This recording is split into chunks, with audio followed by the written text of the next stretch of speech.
ஹல்லேலூயா. Zion வேதாகம ஆய்விற்கு அன்போடு கூட இயேசு கிறிஸ்துவின் நாமத்தில் உங்களை வரவேற்கிறேன். இன்றைய தினத்திலும் 1 சாமுவேல் அதிகாரங்கள் 4 முதல் 6 அதிகாரங்களில் உள்ள வசனங்களை தியானிக்க சர்வ வல்லமையுள்ள தேவன் தாமே நமக்கு கிருபை பாராட்டுவாராக. 4வது அதிகாரத்திலே பெலிஸ்தர் உடன்படிக்கை பெட்டியை கைப்பற்றுதலை குறித்து நாம் பார்க்கிறோம். இஸ்ரவேலில் ஆசாரியத்துவம் களங்கம் மிகுந்து இருந்ததாலும் மக்கள் அனைவரும் தேவனுக்கு கீழ்ப்படியாமல் இருந்தபடியாலும் இஸ்ரவேலுக்கு தோல்வி ஏற்பட்டது. அவர்கள் உடன்படிக்கை பெட்டியை யுத்த களத்துக்கு தூக்கி சென்று அதன் மூலமாக யுத்தத்தில் தங்களுக்கு வெற்றி கிடைக்கும் என்று சொல்லி நம்பிக்கொண்டிருந்தார்கள். ஆனால் தேவனுடைய ஆசீர்வாதங்கள் கிடைக்கும்படியாக தங்கள் பாவங்களுக்காக மனஸ்தாபப்பட்டு தங்கள் பாவ வழியை விட்டு விலகி திருந்தாமல் இருந்தார்கள். பாவங்களை விட்டு அவர்கள் மனம் திரும்பவில்லை. எனவே தான் அவர்களுக்கு தோல்வி ஏற்பட்டது. உடன்படிக்கை பற்றி இருப்பது தேவனுடைய சமூகம் இஸ்ரவேலில் இருப்பதற்கு அடையாளமாக இருந்தது. உடன்படிக்கை பெட்டியானது தேவனுடைய வல்லமையும் ஆதரவையும் நிபந்தனையின்றி கொடுக்கும் என்று மக்கள் நினைத்தார்கள்.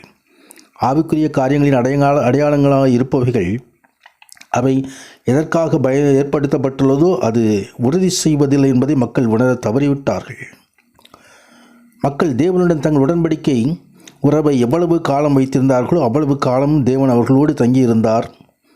அதேபோல் உடன்படிக்கை பெட்டியிலும்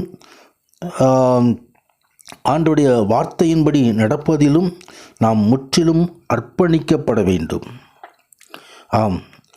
இங்கே ஒப்னியும் பினகாசும் ஏலியின் குமாரர்கள் தங்கு தோல்வி ஏற்பட்ட அந்த யுத்த காலத்திலே இறந்து போனார்கள்.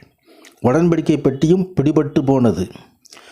தேவன் நியாயம் தீர்ப்பார் என்பதற்கு இது ஒரு அடையாளங்களாக இருக்கிறது. ஒழுக்கமில்லாத ஆவிக்குரிய தலைவர்கள் ஏற்றுக்கொள்ளப்படும் போது தனிப்பட்டவரின் அழிவு ஏற்படும் என்பதை தேவனுடைய மகிமை விலகி போகும் என்பதை நாம் காண முடியும்.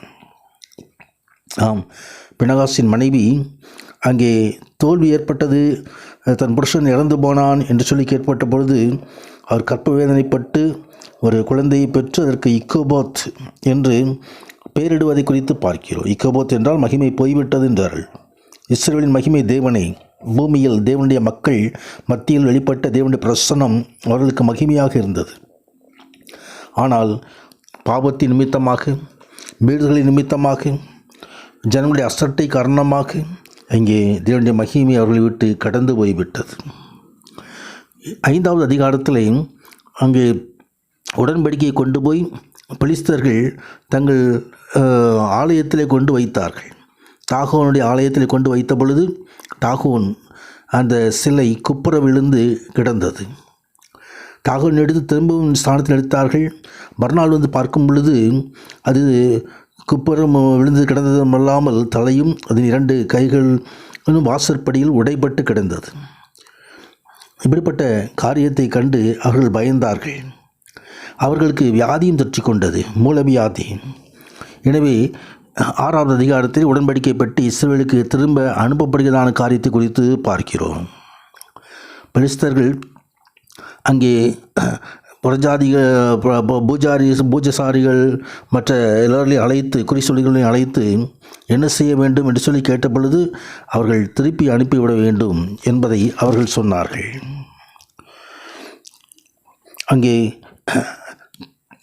பெலிஸ்தர்கள் அந்த உடன்படிக்கை பற்றி திருப்பி ஒரு புது வண்டியை செய்து 2 கறவை பசுக்களை செய்து அந்த வண்டியிலே கட்டி உடன்படிக்கை பெட்டியை அங்கே அனுப்பிவிடுகிறதை குறித்தும் நாம் இங்கே பார்க்கிறோம்.